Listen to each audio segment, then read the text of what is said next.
First throw I had, it was a scratch actually. I think I threw it out of the wrong side of my hand, and just kind of hit the net and stuff. So I was kind of a bummer to have the first throw, get a scratch or whatever. But second throw was the one that was either won it or second place. Everything just kind of came together, and just kind of got all that adrenaline going and all that stuff, and I just hit all the right positions, and it flew out there. So what was the distance? It was 146, I think it was. So 44 meters, 55. Yeah. Personal record for you? No, not this season. Really? Yeah. Yeah, but it was really cool. So. Is there any correlation between the sound you make at the end of your throw and the distance the discus goes? Some people think there is. I personally, I don't really yell every time I throw. I don't think it's that big of a deal. But some guys get really into it and really use the yell thing. So it's got to be. I mean, it's a power sport, but there's got to be a lot of touch involved because the timing, it appears, has to be just right. Oh, absolutely. I mean, you look at any. I mean, there's some guys that throw really far. They're probably like 180 pounds, and they hit every single spot perfectly, and that's why they throw so well. So, I mean, I'd say the majority of it is actually technique. It's not all about strength and power and all that. A lot of it's just how far you can keep the disc back and how fast you can go through the middle and all that. So. When you hit a good throw, do you know it as it leaves your hand? Absolutely. Yeah. Did you know at the one that won? Did you know it was going to be a Oh great yeah. I mean, just you get a feeling once it releases, you just know it's going to go really far. So yeah, it's cool because at the beginning of the season, I was like, okay, I want to win conference as a junior, and I want to do everything I need to make that happen. And it's cool to be sitting here and saying I'm conference champion. So yeah. Was there any point in the season that was a turning point or anything? You can look back and say, well, I really changed this, or this was an event. Yeah, actually, it's funny you mentioned that.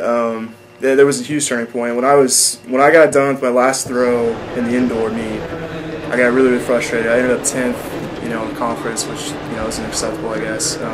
But I got really frustrated with myself, and I kind of went out on my own for a few hours, kind of sat down and thought about where I want to go with outdoor. And it's funny you mentioned that because that was definitely a turning point. I just thought, I need to apply myself a little bit better and really work hard in disc. And, it's cool to be sitting here and saying I did it all. So. Any other events that you were in at the GLVC? I was in shot put and hammer. Those didn't do too well. Hammer went okay. I think I actually had PR in hammer, but shot put, it's just things didn't really work out. So. But, was your focus though kind of on the discus? Yeah, and it's kind of bad to say. I guess everyone needs to be focused on every event they're in. But discus is definitely where I do the best in and where I excel the most in. So that's pretty much what I think about all the time. Men's discus throw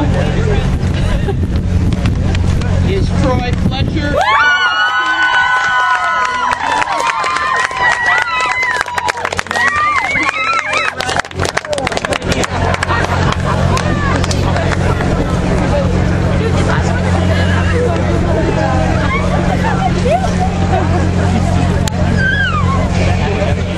Win the event, they introduce you that night at the track and all of that sort of stuff.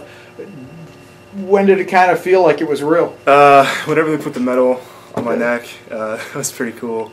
I gave all my friends hugs and stuff, and it was pretty sweet. After actually the last throw I had, the sixth throw, the senior Colby Lehman, our senior thrower, he just gave me a big yell and stuff and gave me a huge hug, and it was pretty cool. So. In an individual sport, there's a lot of teamwork that goes on, it seems like, at least on your team. Mm-hmm. What's that like, and how important is it to have those teammates support? It's like this. Whenever you're throwing and you have someone in your flight, for instance, Nick Smith, our freshman, he was in my flight this weekend, and if you can kind of talk to him as the throws are going on, just kind of give him a pat on the back and say, come on, let's keep this, let's push it out there more, let's keep trying harder and stuff like that. It helps out a lot, at least for me. Like fourth throw, and Nick came out to me, he's like, come on man, let's get it, try hard, let's do it, it's your time and stuff, and just hearing that really helps me out. So I think that just the encouragement overall is really what helps the most, because it's cool to have somebody there telling you got it, and don't worry, just be confident, just get it out there. So how did you celebrate when you got back? Well, like I mentioned, we celebrated at Lake of the Ozarks because I'm part of KA, and we had our formal out there. So I got back at, I think it was 6 a.m., on Sunday morning, and then we woke up around 12, and my date drove me down there. So I got to just kind of relax in the car and stuff, so I didn't have to drive. Long day. Yeah. So we got down there, and we just, all my fraternity brothers really happy to see me and stuff. So I just won, and so it was a pretty cool experience. But what's next for you? You mentioned you're a junior, and so you've got another year. Well, I mean, now it's all about trying to make dean's list. It's about trying hard in this internship I got this summer, and trying to get some mentors in the business world. It's about trying to get to 260 and get stronger for next football season, and ultimately it's about trying to win a conference championship in football next year.